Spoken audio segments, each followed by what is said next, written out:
it like Lil Tay. This is why all y'all fucking haters hate me, bitch. This shit cost me $200,000. I'm only 9 years old. I ain't got no license, but I still drive this sports car, bitch. Your favorite rapper ain't even doing it like Lil Tay. Ooh, Lil Tay out here bullying in the trap house. Me and my Billy buzzing on a whole lot of gang shit, and we be moving bricks. I'm only 9 years old, but I be flexing your mama's ram. Fuck the Smith & Wesson. We keep a big chopper on us on the streets. Bitch, if y'all try to mess with us, I'ma shit it on your mama. We had a whole lot of gang shit. Gang. Hello, Facebook and YouTube. It's your girl, Mahogany Roots here, and I'm back at you again with another video. And this video here is going to be about cultural appropriation. What is it? And how to clearly define it and see it when it's going on, because there's some muddy waters when you're dealing with cultural appropriation. First of all, we have to decide what is our culture. Black folks in this country have had to create cultures.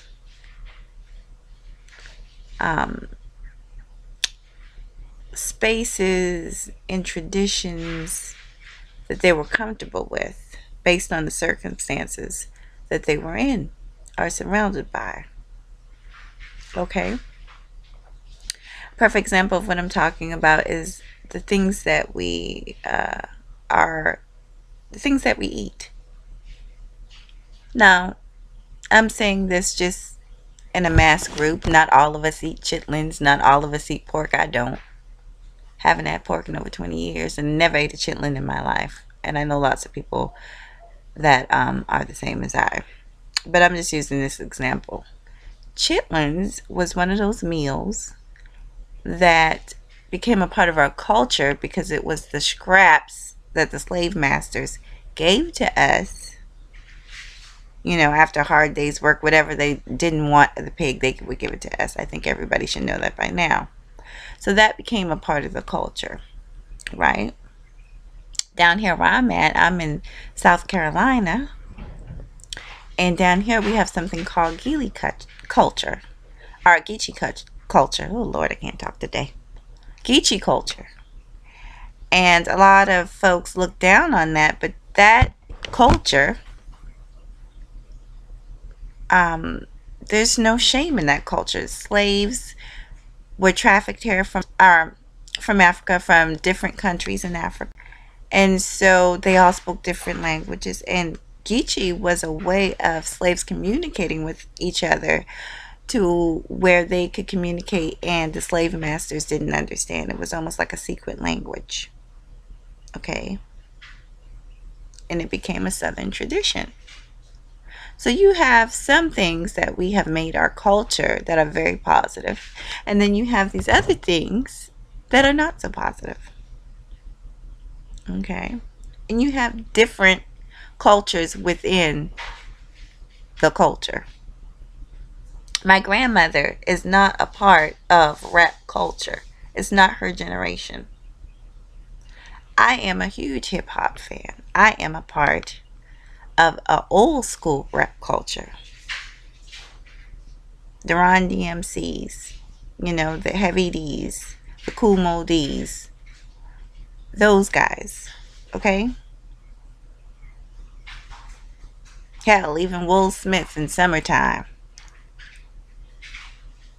Jazzy Jeff and the Fresh, that type of shit, okay? But now the younger generation, they have, I wouldn't even venture to say that they have artists, because some of these kids flat out just don't have any talent. What they have is a vulgar mouth and a vulgar appearance that I don't give a fuck appearance, but I'm gonna flash some money. And this is what has become cool to this younger generation within our culture. So oftentimes I see, and I'm going to show some clips here, but what you have is other people from other ethnic backgrounds supposedly cultural appropriating, and some of them do, flat out. Some of them do. Of what they believe to be our culture. That's the thing. They're so ignorant that they don't even realize that that is not a culture for me or anyone that looks like me and never has been. No one in my family act the way that they think that this is the way that, I mean, quite frankly, it's insulting. There's some little girl called woah Vicky running around with platinum gold teeth in her mouth, at the bottom of her mouth.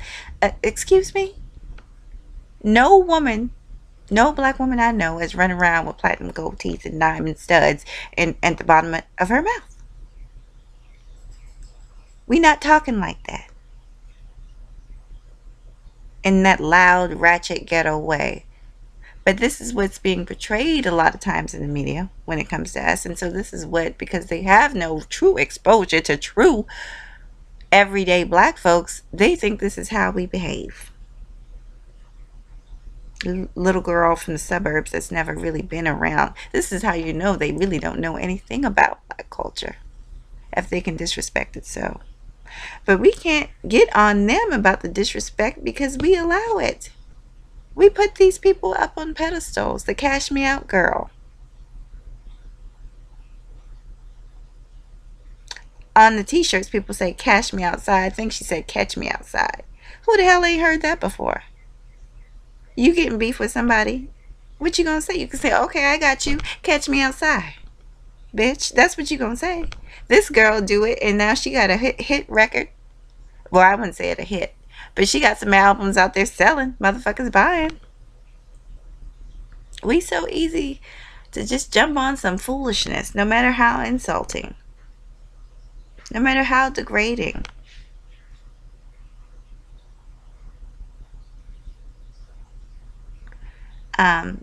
People can say what they want, but that Childish Gambino video says it all. Shucking and jiving. In the middle of Armageddon, we shucking and jiving. People are insulting us, and we shucking and jiving. Right to our faces. Another one. Y'all know I cannot stand the Kardashians. But the Kardashians are the prime example of inappropriate cultural appropriation. Particularly Kim. When Kim, first of all, I'm so tired of hearing about how big her ass is. First of all, that's not her ass. Anybody could put some silicone in their butt and get an ass. That's not her ass. But the ass she got still ain't nothing. I dare the average person to go down to the hood, wait a few minutes, and see if you don't see LaQuetta walk down the street. No matter what your sex is, you gonna break your motherfucking neck to look at that ass, because it's so goddamn big. You can't help but to look at that ass. Okay? I saw a woman in Walmart, and look here. I like penis. Okay, I'm just put that out there. I like penis. I got me penis. I'm very happy with it. But this woman's ass to waist ratio was so fucking astonishing. I had to fucking look, and I found myself staring, and I had to catch myself because OMG, the ass on this woman was I mean, the waist, she had a waist as small as me, and an ass that was knocking clothes down off the hangers as she walked through the aisles. This bitch ass was amazing. Is she getting the fucking clout that fucking what's the chick name, Kim Kardashian is getting now? No, because she's a black woman.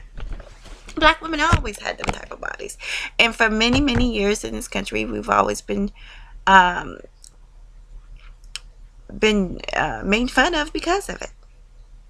But the minute it's put on a non-black woman, it's the best thing since sliced bread, and that is why black women are upset about that, because that's not right. Made fun of for our shapes, made fun of for our lips, The moment you put it on a non-black woman, it's the best thing since sliced bread. Our corn rolls. Oh, that's ghetto. You can't get a job. And don't say it don't happen, because I've been through it my motherfucking self. I fought that good fight, honey. For many years, especially being in the medical dental field. Me walking in with dreads and natural hair? Oh, it's a problem. Put it on Kim Kardashian. It's the best thing since sliced bread. And why is that? Because we tend to allow people to do things. What happened when Kim wore the braids? Oh, we feed into it. We feed into that type of stuff.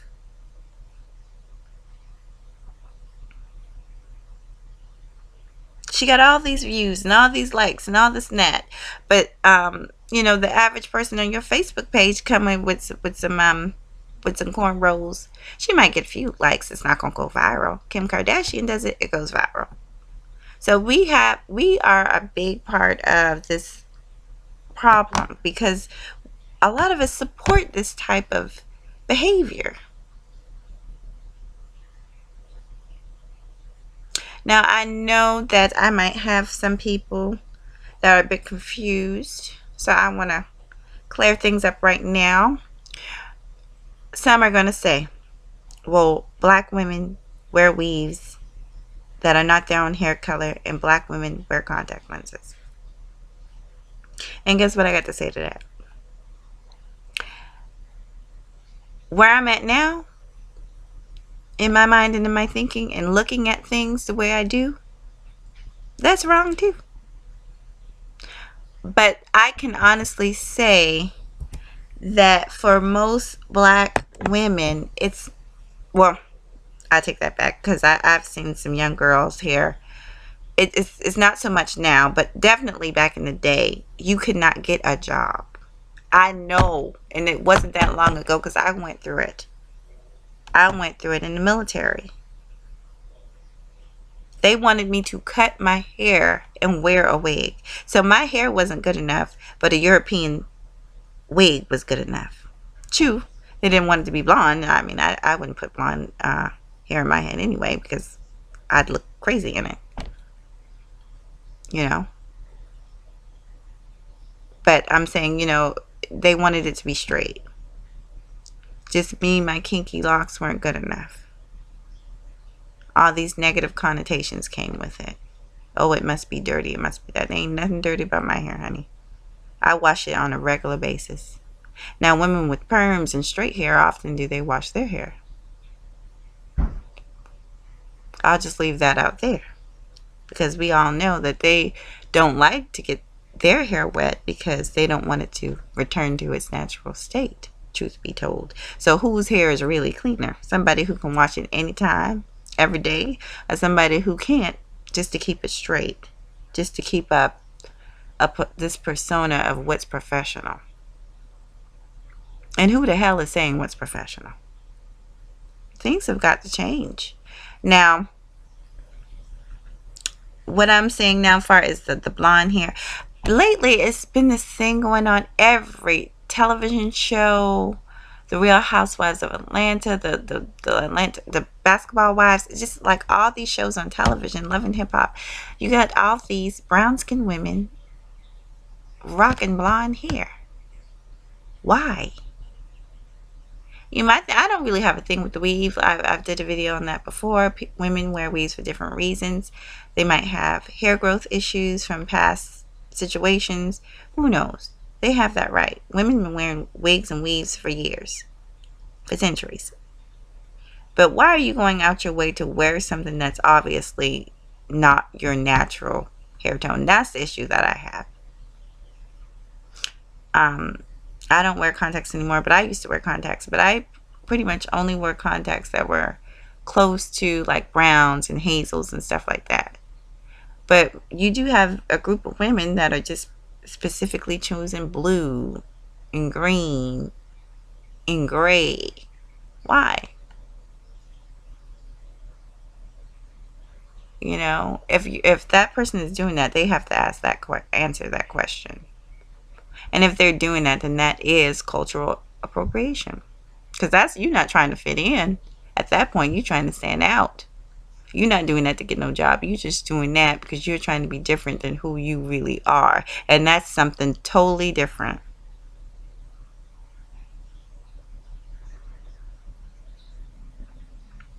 But I just had to do this video because I see this everywhere with the little boy. I can't think of his name right now. But he's running around with colorful dreads. Supposed to be the newest hot rapper. Why? Who is he? So now he's better than Tupac? He's better than Biggie? Excuse me? We gonna let just people just take over the culture. If we do, it's our own faults.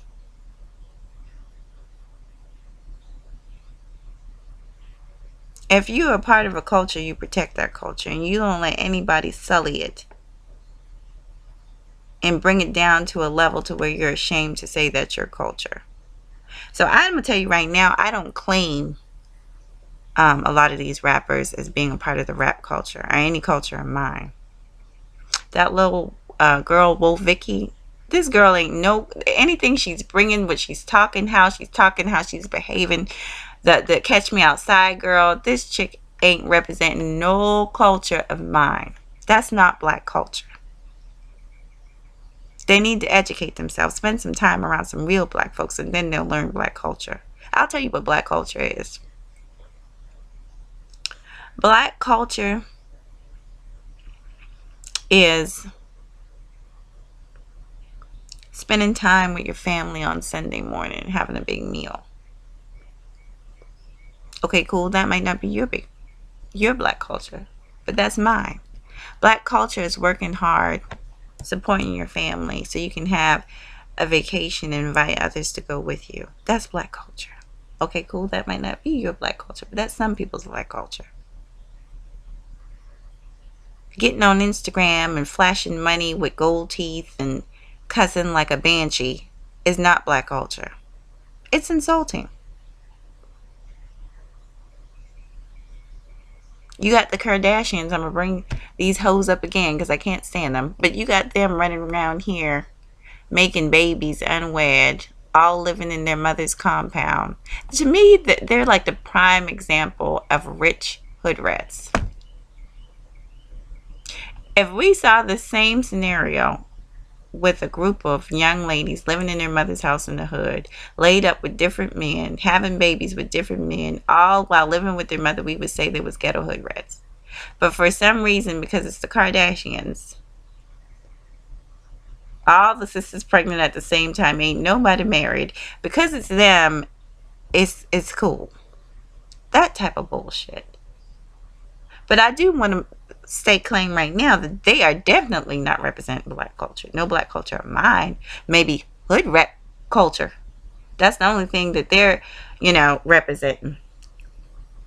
But you'll hear black people say, oh, they're, because they got black men, they represent black. Hell no, these bitches don't represent no black culture.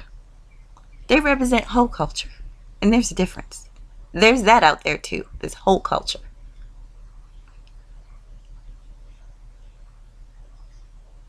The slut walks and all this bullshit going on, people lifting up their shirts and shaking their titties for fun in the middle of the street. That's whole culture. That's not what we talking about right here.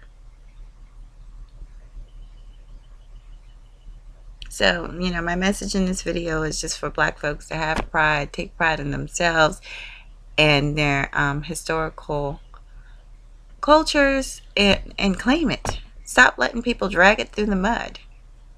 All right? So, one love, you guys. I'll be back soon with another video. If you like this video, thumbs it up. Like, share, and subscribe to my channel, okay? And I'll see you guys later. Oh, I also forgot to mention that if you like my videos, please like, share. Or if you watch my videos and you like them, please like, share, and subscribe to my channel.